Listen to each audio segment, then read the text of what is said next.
Denny Hamlin talks about what kind of driver he'd like to see become 23XI Racing's second driver, and NASCAR reveals details about Bristol Dirt and how those heat races are going to work out.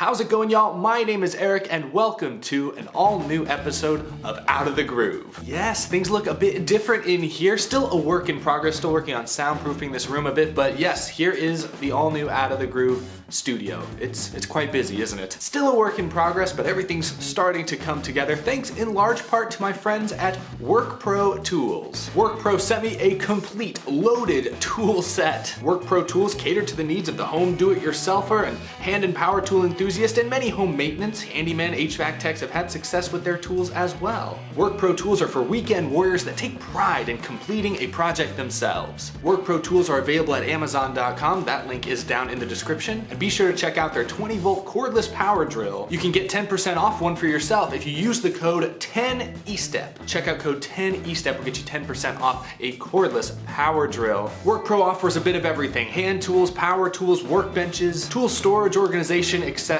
Check them out. Again, that Amazon link is down in the description, and keep a lookout for them on the racetrack as they'll be sponsoring some Xfinity races this season. They'll be on the 17 car for 8 total races with some varying paint schemes, so keep a lookout for WorkPro Tools. Thank you to WorkPro Tools for hooking me up, helping me put my studio together, and for sponsoring Out of the Groove. Again, use that code 10ESTEP for 10% off a cordless power drill from WorkPro Tools. Thank you to WorkPro for sponsoring this episode. Now let's get to the news. I have good news for any fans hoping to attend an upcoming NASCAR race. Several tracks will be allowed to increase their attendance capacity here for their upcoming races, beginning with Homestead this weekend. They're expecting around 15,000 fans. According to Bob Pockris, Homestead is sold out, however, aside from maybe some special suite ticket packages, things like that. But looking past Homestead, Las Vegas announced this week that they will be allowed to host 20% capacity for their Cup race weekend. You'll remember last fall, Las Vegas Motor Speedway ran without fans entirely, but things have changed, thankfully, here in March, so look for fans to fill the stands at Las Vegas. They're saying around 20%. Gotta start somewhere, but that's pretty cool. We gotta talk about the state of Virginia, because Martinsville and Richmond are now expected to host some number of fans for their upcoming races. That number is not definitive yet, but according to the state government, there is a chance that outdoor sports venues will be allowed to hold up to 30% capacity with no cap limits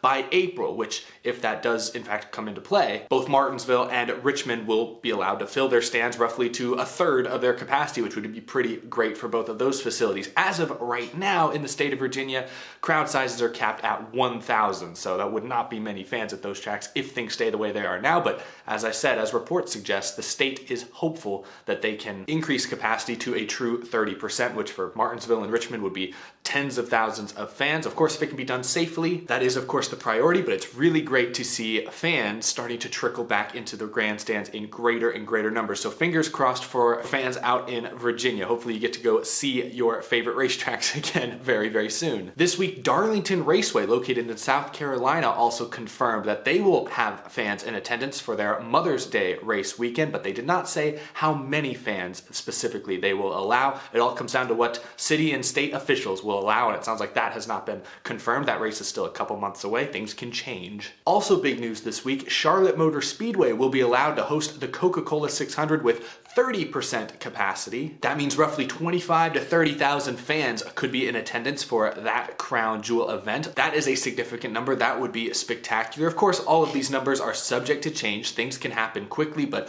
recently, COVID cases, hospitalizations across the nation have generally been falling rapidly. Of course, vaccinations are continuing to be rolled out. Many NASCAR venues have actually helped with the vaccination effort. I know Texas Motor Speedway, Bristol, many of the SMI tracks, and I'm sure others have been sites for COVID vaccination and have combined vaccinated tens of thousands or maybe hundreds of thousands of people by now. Last I looked at the numbers at least. So of course all this can change, but things seem to be going a positive direction, thankfully. I said this last week, but behind the scenes, from what I've heard from NASCARs, they are very hopeful that by the early summer, they're hoping to open up racetracks significantly. Larger crowds in the grandstands, maybe more people allowed into the pit road, garage area, infield access, all that stuff. NASCAR is hoping that by the early to mid-summer, that will become the norm once again at most tracks. Of course, every region of the United States States is handling this a bit differently, so it's obviously going to be dependent on what local officials will allow, but NASCAR is still very confident, last I have heard, about the early to mid-summer portion of this year. Fingers crossed that things get back to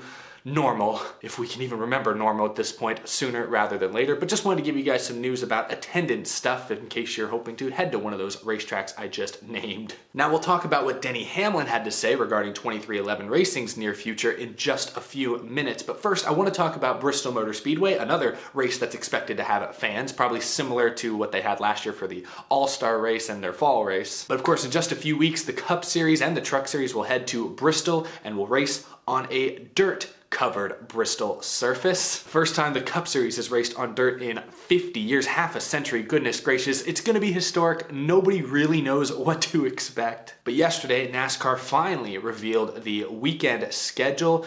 Both the Truck and the NASCAR Cup Series will get 2 hours of practice each on Friday. 2 hours of practice at Dirt Bristol. Hey, it's an all new thing. Glad, at least for this race, they're bringing back practice. But then to set the starting lineups rather than traditional qualifying, NASCAR confirmed heat races will be used. Both the Truck and the Cup Series will run 4 heat races each. Each one will be 15 laps long. The field, of course, will be divided. And those 4 Truck Series heat races that are expected to start at 4:30 p.m. Eastern Time on Saturday will set the lineup for the Truck race later that night. The Cup Series heat races, which will begin at 6 p.m. Eastern Time on Saturday, will set the lineup for their race on Sunday. I don't know about Trucks, but at least as far as the Cup Series is concerned, I don't think they're going to do any sort of last chance qualifier. I don't know that more than 40 cars will enter this race, so they're not going to send anybody home. And I don't know that they'll do that for Trucks either. But that's right, you got heat races late Saturday afternoon, and then Saturday night will be the Truck Series race. It's 150 laps around Bristol dirt, and then Sunday, 250 laps for the NASCAR Cup Series. That's going to be a historic event. I know we keep saying historic and maybe that word's losing all meaning, but man, nobody really knows what to expect. Could be the greatest show ever, could be an embarrassing disaster, could be extremely exciting, edge of your seat racing, could be extremely boring, follow the leader racing. There are so many different pendulums this thing could swing. Certainly going to be a can't miss event. I'm jealous of those who are going to get to see it in person, but I'll be watching from the seat of my comfortable couch, and I will not have dirt flying into my teeth. That I am thankful for, but I guess that's what showers are for. I am still a bit envious then, but you guys know my concerns with this race. You know, that's a lot of laps, a lot of heavy race cars running a lot of laps around an all-new track surface. Earlier this week, teams for the Dirt Nationals, which will be run, I believe, 1 or 2 weeks before the NASCAR weekend, they were testing earlier this week. You can see kind of what that looked like. These are, you know, big cars. I mean, this is like a truck. I mean, the surface looks pretty well packed in and established. I mean, I'm not a big dirt racing guy. I've never had to prepare a track, and I'm not that familiar with dirt racing procedures. So dirt fans, maybe you guys are definitely going to be able to tell more from this clip than I can. But it seems okay. It looks pretty well put together. You know, I hope NASCAR and Bristol Motor Speedway and SMI know what they're doing, because between the 4 hours total of practice on Friday, the 8 total heat races, 8 times 15, that is 120 laps being run Friday afternoon, and then of course the truck race another 150 laps that night, and then the cup race 250 laps. Like, that's just a lot of laps. You know, I wonder how much work is going to be needed to put in between events, and you know, nightly, morning of, perhaps even during stage breaks. I mean, I hope there are not lengthy delays for track issues. You know, the little bit of dirt racing I have watched in my time, it feels like track conditions often come into play, and usually in a negative way. It feels like there's always something going wrong. Drivers and teams are sensitive to what the track conditions look like, so I'm sure expectations will be very high. The drivers will demand the best from the Bristol Motor Speedway grounds crew. So we'll just see how it goes. My concern at this point really is with the track itself. I think the drivers, they're professionals. They'll figure it out. I don't think the drivers are gonna make fools of themselves too much. There may be a couple instances, but you know, they'll just be fun. My only questions are with the track itself. Will it lend itself to good racing, or will it not? And only time will tell. I mean, we might get an idea watching practice, watching the heat races. We might get an idea on Saturday, but again, that's what I'm saying. Between all these laps, from the heat races to the start of the cup race, there's like a whole nother race in between. Like, the track is gonna change so much over the course of the weekend.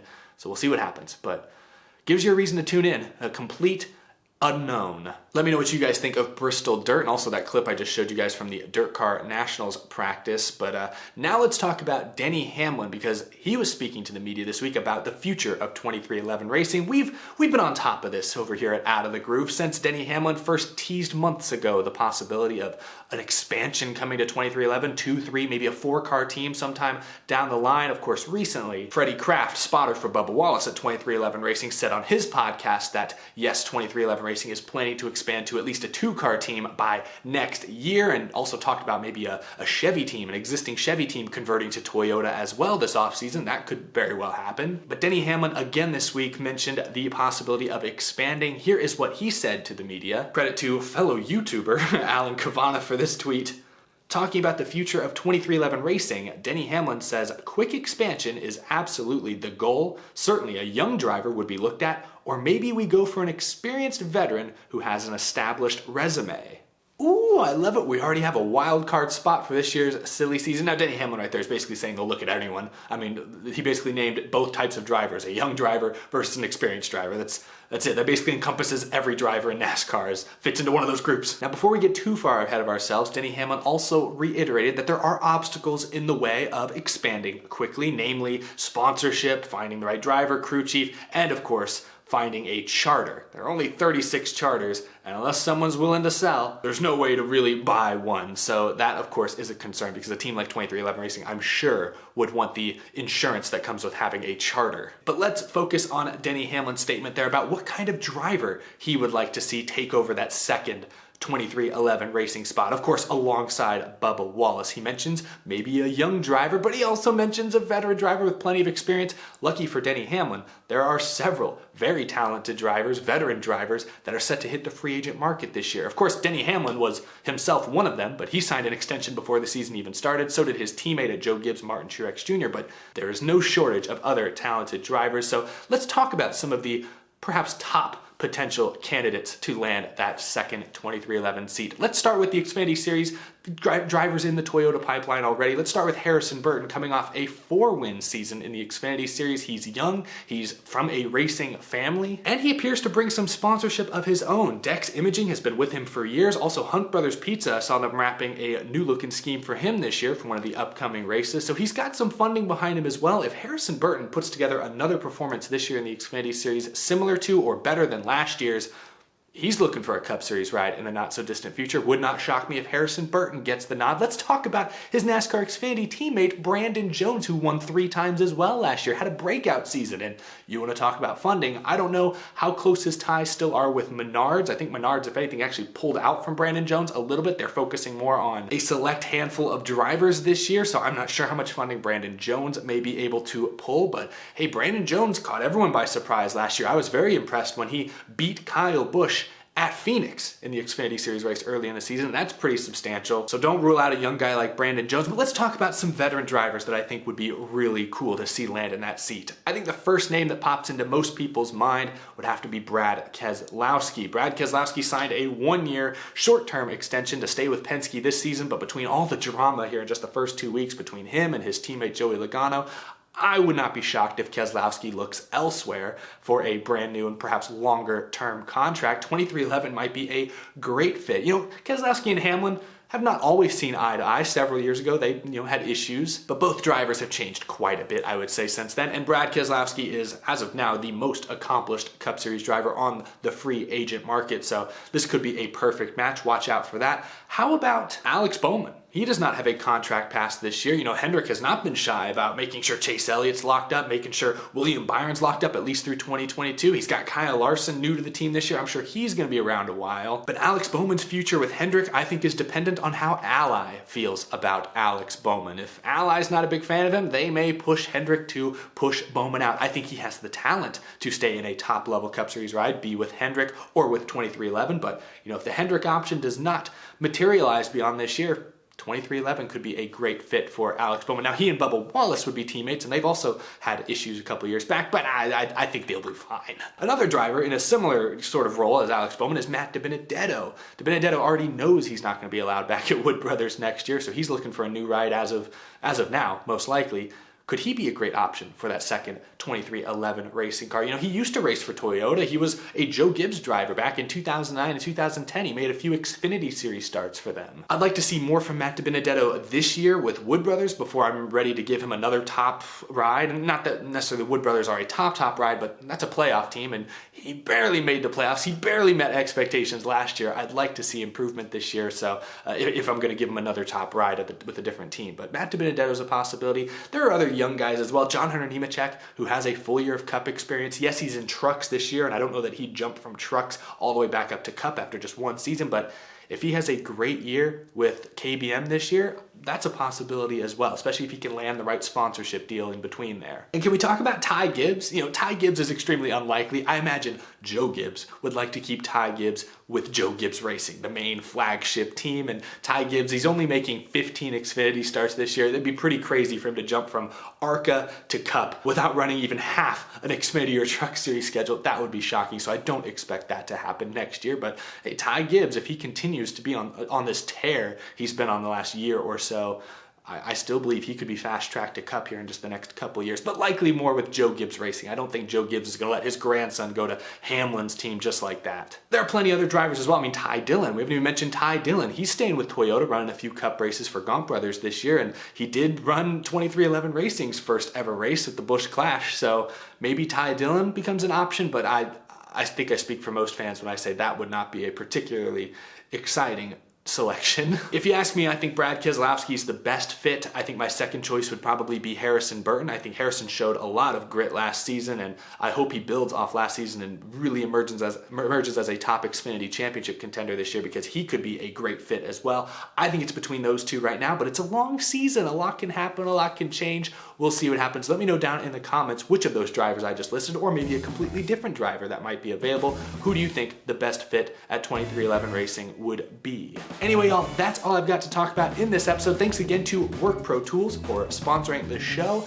I appreciate the support. Be sure to subscribe if you're new to the channel. We talk NASCAR almost daily. I've been moving and building sets this week, so it's been a little bit slower than usual, but things will pick up very, very soon. As always, a huge thank you to my amazing Patreon supporters as well. We'll have more to talk about very, very soon. Busy weekend at Homestead coming up, Xfinity and Cup Series. Gonna be a lot of fun. Thanks for watching. I will see you in the next video.